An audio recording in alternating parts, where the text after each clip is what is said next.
Pessoal, vamos então agora para a nossa parte 2 da aula 3 e é o momento que nós vamos conversar um pouquinho sobre trabalhos relacionados. Para todos os efeitos, na hora que eu estiver falando disso, trabalhos relacionados, trabalhos correlatos, na verdade eu estou falando de revisão da literatura, ou seja, eu quero descrever o que já foi estudado sobre o meu tema de pesquisa e que está explicitado ali no meu artigo, e eu preciso fazer isso porque para identificar o que já foi feito e o que ainda precisa ser feito.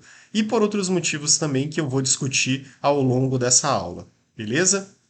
Maravilha! Então vamos falar um pouquinho aqui sobre a anatomia do artigo, do que ele é constituído, pelo menos desse ponto de vista de quem está querendo escrever uma seção de trabalhos relacionados, de quem está querendo fazer uma revisão da literatura. Quem está fazendo uma revisão vai querer saber, fundamentalmente, qual é a pergunta que um determinado trabalho respondeu. Ou seja, ele tem um problema de pesquisa, ótimo, mas qual foi a resposta que ele encontrou?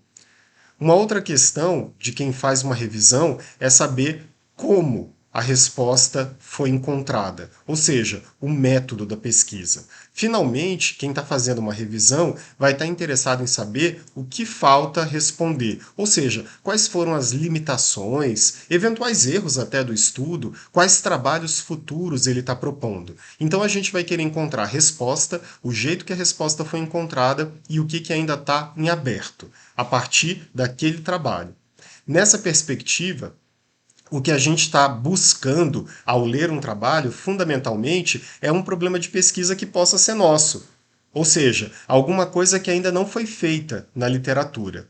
Mas o que é uma revisão de literatura? É esse mapeamento em que eu vou olhar para diferentes trabalhos com aquela perspectiva que eu acabei de mostrar: resposta, método e o que está em aberto. Olha só, você tem que imaginar, na hora que você vai começar o seu trabalho, que nós temos uma infinidade de artigos que já estão disponíveis por aí, que já foram publicados, e outros tantos artigos que estão sendo produzidos agora, nesse exato momento, ou que estão sendo publicados agora, nesse exato momento. Não é fácil você fazer uma revisão, eu tenho que admitir isso. E provavelmente, para uma iniciação científica, para um TCC, você vai pegar, sei lá, 3, 5 trabalhos, 10 se muito, tá bom?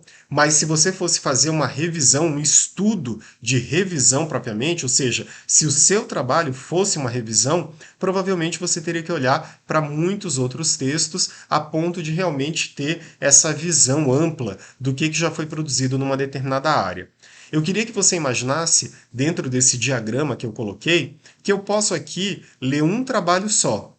E aí, com esse único trabalho, eu vou ter a impressão de que essa pergunta nunca foi respondida dentro da ciência, que, portanto, ela é uma novidade. Acontece que, se eu fosse acompanhar, eu veria que esse outro trabalho aqui já respondeu essa pergunta. Ou seja, quando eu olho um trabalho só, eu fico com determinadas impressões sobre o que é o conhecimento científico existente. Quando eu leio dois trabalhos, eu posso notar que aquilo que eu imaginava que era uma lacuna na literatura não é.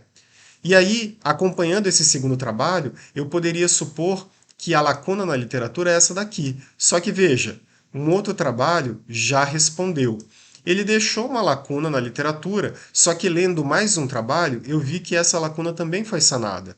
Ele deixou uma lacuna, uma limitação que ele tinha, sugeria um trabalho futuro, só que esse trabalho futuro já foi executado. Esse daqui novamente tem a sua limitação, porque todos os trabalhos sempre vão ter limitações, mas veja, olha, já foi respondido, ok? E eu posso ter, eventualmente, mais de um trabalho que está tentando explorar ou responder uma determinada pergunta que foi deixada. É o caso desse daqui. Eu posso ter uma pergunta que surgiu desse novo trabalho e que também já foi respondida. Ou seja, eu poderia continuar passeando por esse diagrama à vontade, tá bom? Eventualmente eu posso até encontrar trabalhos como esse daqui que, veja, ele está isolado. Deve ter acontecido alguma coisa de errado. Talvez o método dele, que é onde está bem o X aqui, não seja adequado, E por isso, a resposta que ele encontrou não é válida. E o que ele acredita que é uma limitação ou possibilidade de trabalho futuro, partindo dessa resposta e o que pode ser aperfeiçoado nela, não se coloca, não se sustenta. Então ele não tem citação nenhuma a esse trabalho. Observe que todos os outros estão conectados, ou seja, são trabalhos que estão sendo lidos e aceitos pela comunidade científica, tá? Esse daqui está isolado. É importante tomar cuidado com esses casos também. E eu identifiquei duas situações aqui em que nós temos limitações e que ninguém deu conta ainda de sanar essas limitações, ou seja, são realmente possibilidades de pesquisa futura. Veja, olhando para esse diagrama, você pode ter essa sensação de que quanto mais você vai lendo, mais efetivamente você vai conhecendo o conhecimento científico existente e mais você vai tendo elementos para poder decidir o que é ou não uma lacuna na literatura. Num tempo de graduação, em pequenos espaços aí de um ano, que é a duração da iniciação científica do TCC, conforme eu disse, você não vai conseguir fazer uma grande revisão da literatura. Você pode fazer uma boa revisão com 3, com 5, com 10 trabalhos, né? Dependendo do que for o seu tema de pesquisa, das exigências do seu professor orientador, mas sempre sabendo que se você fosse além, talvez você fosse capaz de identificar e de argumentar com mais força em relação a uma determinada lacuna, tá bom? Esse que é o legal também de você ter um orientador, porque o orientador ele já passou por esse processo nas áreas em que ele estuda, nas áreas em que ele conhece. Então ele tem condição de te indicar alguns problemas de pesquisa relevantes e você tentar sustentar a relevância desse problema a partir de menos trabalhos citados na sua seção de trabalhos relacionados, ok? E eu queria que ficasse muito claro isso. É uma coisa que eu tenho dito em aulas, em várias situações. A revisão de literatura, essa seção de trabalhos relacionados, ela é meio que o posto Ipiranga. Então, naquela propaganda do posto Ipiranga, tudo que você precisava resolver era só ir no posto Ipiranga, não é? Então, basicamente, tudo que você precisar de informação vai estar na revisão de literatura. Poxa, eu estava querendo uma ideia de lacuna na literatura para eu poder fazer uma pesquisa. Faça uma revisão de literatura, você vai saber qual é a lacuna que tem. Poxa, eu queria uma ideia de método para eu poder fazer uma avaliação experimental da solução computacional que eu produzi. Então, olha na revisão de literatura o que outros trabalhos têm usado para poder avaliar e validar sistemas, né, soluções computacionais, e você vai ter boas dicas do método para o seu trabalho. Poxa, eu queria saber que conceitos eu devo definir e em que extensão, com que grau de profundidade na minha sessão de fundamentação teórica. Olha nos trabalhos relacionados o que eles têm definido, porque eles são trabalhos da mesma área que a sua, de um tema muito parecido, ok? Ah, eu queria saber como que eu posso analisar os dados que eu coletei. Olha os trabalhos já revisados. Ah, eu queria saber se eu boto tabela, se eu boto figura, como que eu vou apresentar os meus dados. Vê nos trabalhos que você colocou lá na revisão de literatura, na sua seção de trabalhos relacionados. Percebe? Então, todas as perguntas que a gente vai se colocando, eu poderia olhar nos outros trabalhos para tomá-los como um modelo. Por isso que essa sessão é uma sessão tão importante. Talvez deva ser a sessão pela qual você vai começar o seu trabalho, tá bom? Porque é nela que você vai ter realmente indicativos do que é que você pode ou não pode fazer, o que é comum, o que seria atípico, o que é esperado ou necessário, o que já está batido e todo mundo conhece. Revisão de literatura, trabalhos relacionados. Beleza? Aí a questão que aparece na sequência, agora que você entendeu o que e a importância, né, da seção de trabalhos relacionados, o que poderia surgir seria uma questão assim, tá? Onde que eu vou encontrar? Né? Eu vou numa biblioteca física? Olha, hoje tudo, basicamente tudo a gente tem na internet. Nós temos o que é chamado de base de dados. É realmente como se fosse um banco de dados em que você consegue fazer pesquisas nesse banco e ele te retorna resultados de artigos, né? Então nós temos diferentes bases de dados. Olha só, A gente tem uma base que é muito utilizada pelos alunos e às vezes bastante criticada, que é o Google Acadêmico. Nós temos uma outra base que é a base Cielo, e esses são apenas alguns exemplos, tá? Nós temos uma base muito importante na área da ciência, que é a Web of Science, talvez uma das bases ou a base mais importante de todas. Nós temos bases específicas da área de computação. Então, nós temos a biblioteca digital da I3E, nós temos a biblioteca digital da ACM. E nós temos aqui no Brasil, eu queria dar bastante destaque a isso, uma biblioteca digital da Sociedade Brasileira de Computação, que é a SBC OpenLib. É uma biblioteca aberta, os textos são, em sua maioria, em português, tá? Claro, tem textos em inglês também, mas em sua maioria são textos em português, de autores nacionais e textos que estão sendo publicados em eventos da SBC ou periódicos que são mantidos pela SBC. Uma outra possibilidade é o portal de periódicos da CAPES. Nesse portal, nós temos acesso a várias bases de dados, ou seja, elementos que estão aqui na Cielo, você vai poder encontrar dentro do portal de periódicos da CAPES. Elementos que estão aqui na Web of Science, você vai poder encontrar no portal de periódicos da CAPES. Elementos que estão aqui na ACM, você eventualmente vai conseguir encontrar no portal de periódicos da CAPES, ok? Então é um portal onde você pode consultar várias bases de dados simultaneamente, por assim dizer, tá? Por isso é uma boa pedida de pesquisa.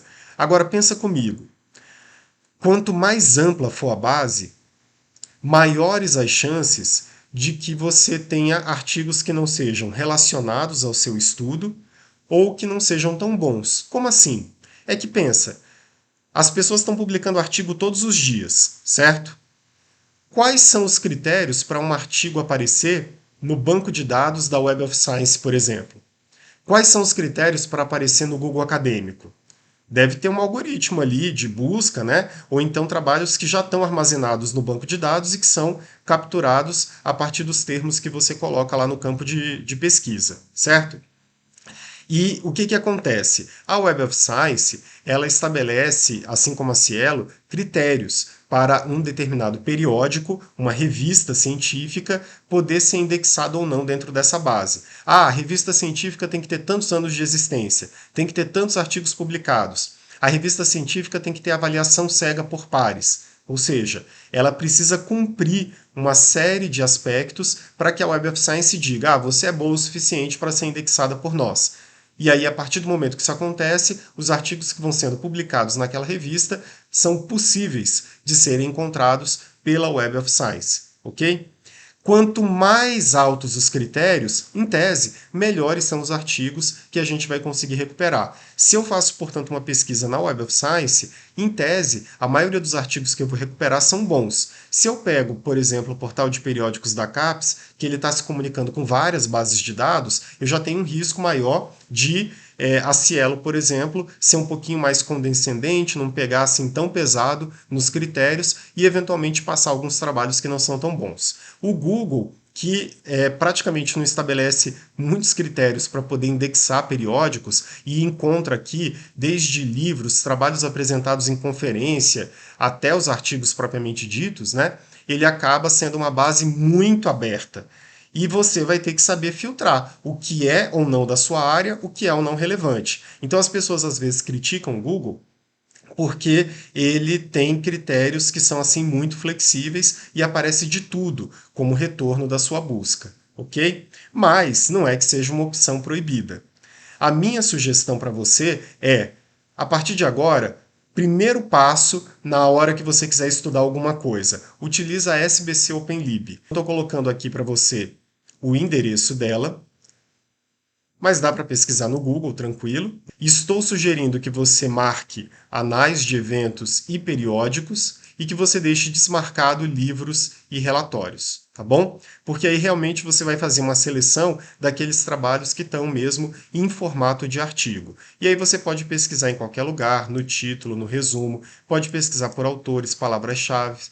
No evento ou no periódico específico, você pode definir um período de início e de término, e ele te dá também a possibilidade de você definir o tipo de idioma que você quer. Você pode colocar todos, né?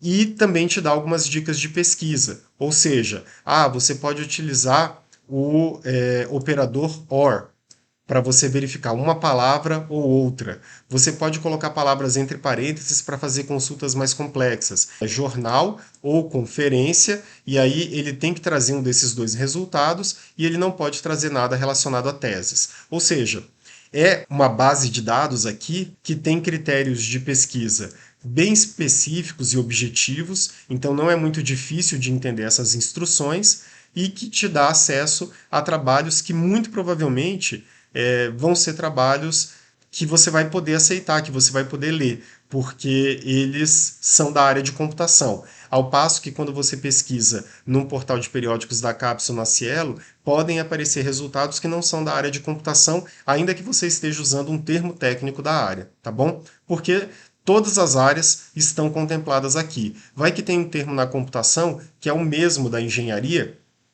e aí, na hora que você pede aquele termo, ele vai trazer trabalhos de computação e de engenharia. Aqui na SBC, não, porque só são trabalhos vinculados a periódicos ou eventos da Sociedade Brasileira de Computação. Então, para quem pode ter dificuldade aí de filtrar os trabalhos, e já que é uma coisa mais garantida e provavelmente em português, essa é uma boa base. Vale lembrar que a SBC às vezes aconteceu ao longo desse ano dela ter caído, né, saído fora do ar. Mas isso acontece por um curto espaço de tempo, depois ela já retoma. Então, se eventualmente por azar você entrar e estiver fora do ar, isso talvez possa ali acontecer uma vez ou outra, mas dá para você fazer o seu trabalho nela, tá bom?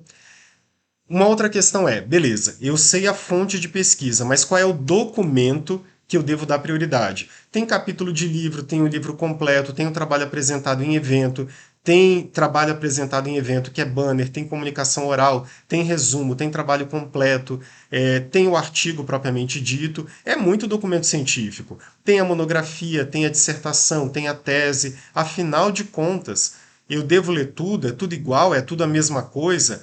Não, não é.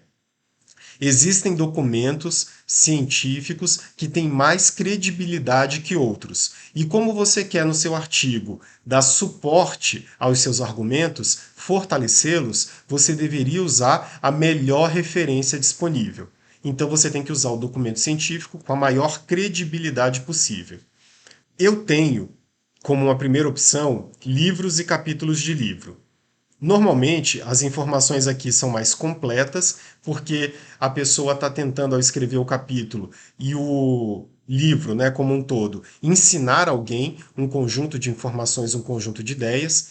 Normalmente, a abordagem ela é mais didática, até porque o cara tem um espaço maior do que num artigo, para ele poder colocar figuras, para ele poder colocar tabelas e dar exemplos, e normalmente reflete uma visão mais madura de uma determinada área, que realmente não é um conhecimento que acabou de ser produzido, é alguma coisa que já está bem estabelecida.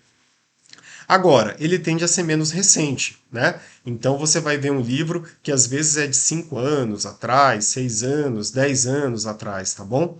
Então ele tende, não é que necessariamente vai ser, mas ele tende a ser uma literatura menos recente. Outra coisa é que não necessariamente na hora de você publicar um capítulo de livro ou um livro, você tem uma revisão que ela é feita pelos pares, ou seja, por outros cientistas. A gente pode pegar e escrever um livro hoje, transformar em PDF, publicar na internet, está feito. Não necessariamente é um material que foi revisado. Ele pode ter sido revisado. Muitas vezes, livros que têm uma boa avaliação eles foram pelo menos revisados por uma equipe editorial da editora que publicou aquele livro, e livros científicos normalmente têm um conselho editorial. Só que esse conselho editorial é um conselho que convida normalmente, né, o autor para escrever aquele livro ou capítulo, de modo que já existe ali um acordo implícito de que o material que o autor escrever vai ser aceito. Isso é completamente diferente do que acontece em um evento científico da computação ou em um periódico, revista científica da computação. Por quê? Porque lá você submete o seu trabalho e aí pessoas que você não conhece e que eventualmente não te conhecem ou que não sabem que você é o autor daquele trabalho vão fazer uma avaliação. E aí vão fazer uma avaliação mais dura, mais crítica e uma avaliação que não vai ser digamos assim, influenciada por uma relação de amizade ou por uma relação de conhecimento. Existe uma coisa que a gente chama que é a avaliação cega por pares. Ou seja, eu submeto meu artigo para um periódico, revista científica da computação, o editor recebe aquele material, avalia se o texto que você escreveu é compatível com a linha editorial adotada pela revista, e aí ele envia o seu trabalho para outros dois professores, outros dois avaliadores, só que ou você já enviou, a pedido da revista, o seu trabalho sem o seu nome, ou o editor retira o seu nome e, ao enviar o trabalho, quem está recebendo, os pares, eles são cegos em relação ao dono, ao autor daquele trabalho. Por quê? Porque não tem seu nome, não tem a sua identificação lá. Eles recebem só o material puro e vão avaliar as suas ideias pelas suas ideias, não porque ele não gosta ou gosta de você, tá bom? E isso deixa a avaliação mais rigorosa, mais cuidadosa. Se os dois avaliadores não concordam entre si, o editor pode chamar a opinião ainda de um terceiro avaliador. E tem algumas revistas que, por padrão, já pedem 3 avaliações de uma vez. Ou seja, é um processo mais difícil, mais duro para você conseguir a publicação. Eventualmente, isso acontece também nos congressos da área de computação, ou seja, de o pessoal da comissão organizadora científica ali pedir para 2 ou 3 avaliadores examinarem o texto que você está submetendo para ver se ele tem qualidade suficiente para fazer parte daquele congresso. Na área de computação, alguns congressos eventualmente chegam a ser mais duros, mais complexos de você conseguir uma aprovação do que um próprio periódico científico, tá bom? Isso já nos dá uma dica de quais são os materiais que têm mais credibilidade na área de computação. No caso do artigo, você tem uma informação que ela é relativamente recente e avaliada com grande rigor, tá bom? E a comunicação que é feita para um evento, o artigo publicado num evento, ele tende a ser o mais recente possível e, dependendo do evento, pode ser avaliado com menos rigor do que um periódico ou às vezes até com mais rigor. Aí a gente tem que ver. Quanto maior o rigor e quanto mais recente a gente conseguir que o trabalho seja, maior a credibilidade, maior a importância daquele trabalho dentro de uma determinada área. Uma coisa que eu posso tentar ver são as estatísticas do trabalho. Isso normalmente tem nos periódicos científicos. Ele mostra a quantidade de citações que um trabalho já teve. Quanto mais citações, mais isso indica credibilidade, mais isso indica a importância do trabalho e o quanto ele está sendo utilizado pelos cientistas. Maravilha! Quem que eu vou dar preferência como regra geral? Artigos. Ele, em regra, tende a ter um rigor maior, além de ser recente. Por que ele é relativamente recente? Porque às vezes o processo de aceitação de um artigo, até ele ficar pronto e ser avaliado por todo mundo, é um processo longo. Pode demorar 4 meses, 6 meses, às vezes até mais, 1 ano, por exemplo. Eu produzo a minha pesquisa hoje, daqui a 6 meses, 1 ano eu vou conseguir publicar. Quem está lendo lá na ponta, está lendo uma pesquisa com dados de 1 ano de atraso. Nos eventos, esse processo tende a ser mais rápido, e é justamente por isso que eventualmente eles não conseguem tanto rigor. Mas isso não é uma regra. Existem na computação exceções de eventos que são mais difíceis do que um periódico. Mas como regra geral, quem que você deve citar? Artigos. Ou seja, voltando aqui nas bases de dados, o que você vai tentar buscar? Artigos. Se você estiver utilizando o Google, você vai dar preferência para capítulo de livro ou livro? Não, você vai dar preferência para artigo. O artigo você vai saber porque ele é de uma revista. Se você encontrar um material na internet, né, e ele estiver dizendo, congresso tal, evento tal, simpósio tal, pronto, você já sabe que foi um artigo publicado em evento. Se você vê o nome de uma revista científica, né, Revista Brasileira de Informática na Educação, aí você já sabe que se trata de um periódico e que aquele material tem, portanto, preferência. Aí, uma questão, né, que quando a gente faz a revisão, tem muito aluno, muita gente que diz assim, pô, não encontrei nada na literatura. Cara, você não encontrou nada. Isso é muito estranho. E isso deve fazer com que você se assuste talvez um pouco com o seu tema, porque se ninguém pesquisou o que você está pensando, ou você foi extremamente original, ou talvez o seu tema não tenha relevância. Então é bom você pensar. É muito estranho não conseguir encontrar nada de trabalho relacionado. Se eventualmente isso acontecer, você tenta encontrar um trabalho que seja o mais próximo, o mais parecido possível, mesmo que não esteja tratando do exato tema que você vai abordar no seu texto, no seu TCC, tá bom? Mas lembra sempre desse slide. É extremamente estranho que você não encontre nada na literatura. Não encontrou em português, vai encontrar em espanhol. Não encontrou em espanhol, vai encontrar em inglês. Lembrando que o inglês é a linguagem da ciência. Então a esmagadora maioria dos textos, né, dos artigos e das melhores revistas científicas, elas vão estar em inglês. Vamos para dicas de ouro. Só use um trabalho que você de fato leu e compreendeu. E que você tenha lido, de preferência, na íntegra, da primeira até a última página. Ah, professor, mas é cansativo, tem muita coisa para fazer. Olha, quando a gente está trabalhando com ciência, a gente está trabalhando fundamentalmente com credibilidade. Você não vai querer publicar um trabalho que eventualmente depois ele vai ser criticado pela audiência, pelos outros cientistas, porque você fez uma citação incorreta, porque você disse que Silva e Santos 2023 chegaram a um resultado, mas eles não chegaram. E isso depois vai ser apontado por um outro cientista. Você vai perder completamente a credibilidade daquele trabalho. Eventualmente vai ser obrigado a publicar uma errata na revista científica, o que já tira ali um pouco daquele peso bacana que o seu trabalho poderia ter. Realmente, não se coloque, nem coloque os seus coautores ou o seu professor orientador numa situação de saia justa por absolutamente nada. Se você vai escrever alguma coisa, se você vai dizer que fez alguma coisa, tenha feito aquela coisa, tenha lido o seu trabalho, tenha garantido que você realmente entendeu, que você leu com a devida atenção. Só cite, só escreva aquilo que você entendeu, aquilo que de fato você leu. Uma coisa que pode ajudar a reduzir o esforço do seu trabalho é realizar marcações no texto. Então, já que está lendo, lê em PDF e vai marcando, vai deixando comentários, porque aí depois que você terminar a leitura, você não precisa, passado um tempo, voltar e ler tudo de novo. Você lê só as marcações daquilo que é o principal.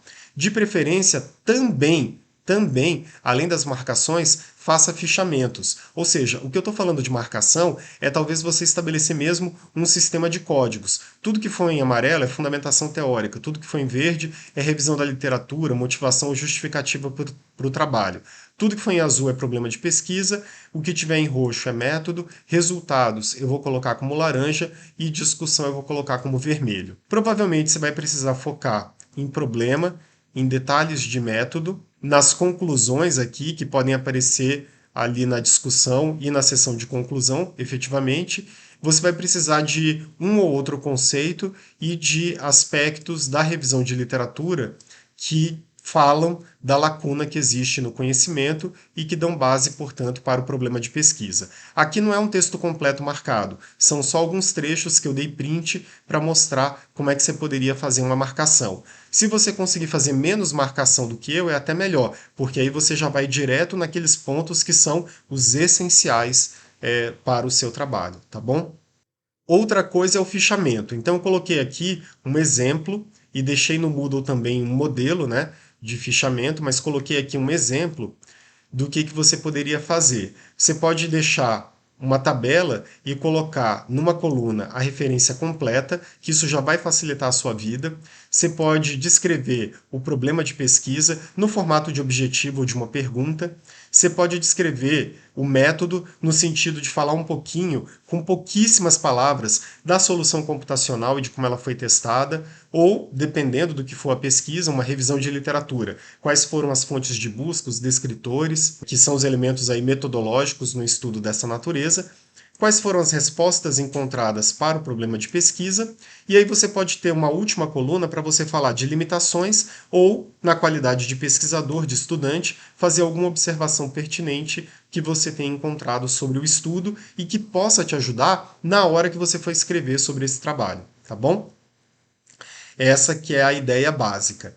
Se o seu trabalho, gente, for um trabalho que, por exemplo, envolveu pesquisa com humanos, você pode adotar o seguinte modelo. Você vai dizer, o estudo de Silva Santos 2023 teve o objetivo de, escreve o objetivo. É o que está nessa informação aqui. Participaram desse estudo tantas pessoas cuja tarefa foi, você está descrevendo o método. Verificou-se que é a resposta para o problema de pesquisa.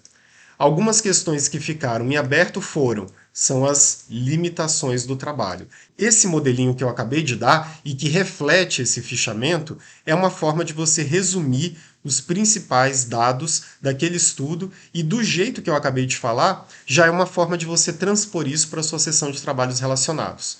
Aí eu dei um exemplo concreto. Você pode ver outros tipos de trabalho. O objetivo do estudo, por exemplo, foi desenvolver um modelo de machine learning. Foram utilizados determinados índices, como R² para poder verificar a qualidade de ajuste do modelo, e uma matriz de confusão, por exemplo. Verificou-se que o modelo tem uma acurácia de tanto e que, portanto, ele é um bom modelo classificador, é um bom modelo preditor. As limitações foram tais e tais, ok? Foi realizado um estudo cujo objetivo foi, por exemplo, verificar em quanto tempo seria possível quebrar as senhas de um banco de dados de estudantes de uma universidade. Foi tentado como método de ataque o ataque de dicionário e o ataque de força bruta. Verificou-se que, em média, foi necessário cerca de 1 hora para conseguir quebrar senhas com até 10 caracteres. Não foram verificados ou testados outros tipos de ataque, etc, etc, etc. Então, veja, eu estou fazendo aqui com essas palavras, e você pode estar anotando aí do outro lado, ou voltar a escutar, estratégias de como você colocar as principais informações de um trabalho. Esse resumo que eu estou fazendo é texto que você pode escrever dentro desse modelo que eu estou te dando e transportar isso para a sua seção de trabalhos relacionados, tá bom? Você não precisa reescrever todo o estudo que você leu. Não precisa ser uma formulação textual muito grande. Você não tem muito espaço no artigo. Então, realmente, na hora de você resumir um estudo, para você citar como trabalho relacionado, você vai usar um parágrafo, 2, se muito, que aquele estudo é extremamente importante e você precisa dar mais detalhes. Mas um parágrafo, tendo ali no máximo umas 10, umas 12 linhas, se muito, vai ser o tamanho de informação que você vai trazer sobre o trabalho que você leu. Então, se você fizer marcações e se você fizer um fichamento desse, ou até já ir lendo o trabalho e elaborando resuminhos com esse formato que eu acabei de descrever, e eu dei 3 exemplos concretos, você vai conseguir montar com mais facilidade essa sua seção de trabalhos relacionados e sem precisar ficar lendo e relendo os textos. O risco que eu vejo é você ler todos os textos sequencialmente e depois você escrever e aí você se tocar que você esqueceu as informações do primeiro texto lido, chegar nele, não tem nenhuma marcação, não tem nenhum fichamento, vai ter que reler novamente, tá bom? Então, tenta, na sua leitura, já fazer esses 2 trabalhos. Deixa marcado, faz o seu fichamento. Outra coisa, uma sessão de trabalhos relacionados, nota 7, vai. Você tem pelo menos uns 3 estudos, mas desde que esses estudos sejam recentes. Não adianta trazer alguma coisa lá atrás, que realmente aí seu trabalho vai estar desatualizado. Você traz um trabalho de 98 para poder argumentar comigo que você identificou uma lacuna na literatura que é relevante? Imagina, a primeira coisa que eu vou supor é que seu trabalho é de 98, provavelmente aquela lacuna que você encontrou já foi superada. Ah, uma sessão de trabalhos um pouco melhor, nota 8. Você citou 5 estudos. 3 recentes, você pode ter 2 clássicos. Os 2 clássicos é para mostrar assim, olha, eu tinha um problema aqui e esse problema persiste até hoje. Uma sessão nota 9. Ah, você já foi para 7 estudos. 5 deles são recentes e 2 deles são aqueles clássicos para mostrar que o problema se mantém. Se não for o caso, que eu estou exemplificando aqui, bota tudo de estudo mais recente. Seção de trabalhos nota 10, você tem 10 ou mais estudos que você citou, 7 deles recentes e, por exemplo, 3 clássicos, se for o caso. E aí, conforme você vai aumentando o número de estudos, você não vai poder fazer um parágrafo de 10, 12 linhas para cada um deles, né? Daqui a pouco você vai ter uma informação do estudo que ela vai ter 3 linhas, por exemplo. E aí você vai conseguir trazer mais referências em um espaço menor, tá bom? Para a gente fechar, fica aí para vocês pesquisarem. A gente faz, nos trabalhos relacionados, uma pequena revisão da literatura, mas nós poderíamos fazer uma pesquisa inteira que ela fosse uma revisão da literatura. E aí nós temos termos na área de computação como revisão sistemática de literatura, mapeamento sistemático da literatura. Você estudando essas expressões, você vai ter dicas também de como aperfeiçoar a sua sessão de trabalhos relacionados, de como fazer a revisão para a sua sessão de trabalhos relacionados, tá bom? Então fica como uma dica para pesquisa, não é objeto aqui do nosso curso agora de escrever isso, mas é legal você dar uma consultada nessas questões, tá bom? Eu já dou uma ajuda aqui dizendo que o sistemático significa eu vou estabelecer critérios de onde eu vou pesquisar, de como eu vou pesquisar, tá bom? Esse como eu vou pesquisar eu posso usar uma string de busca ou descritores muito bem delimitados, de modo que outra pessoa lendo o meu estudo conseguiria replicá-lo, porque eu disse onde eu pesquisei, como eu pesquisei e quais termos eu utilizei. Então, replicar a pessoa conseguiria repetir e provavelmente chegaria na mesma base de dados, lógico, aos mesmos resultados que eu cheguei. Tudo bem? Minha sugestão, pesquisem por esses termos, leiam mais sobre revisão da literatura, leiam mais sobre bases de dados, que isso vai ser muito útil para vocês, seja como coautor de um artigo, seja escrevendo o seu próprio artigo. Pessoal, valeu, obrigado pela atenção e até mais.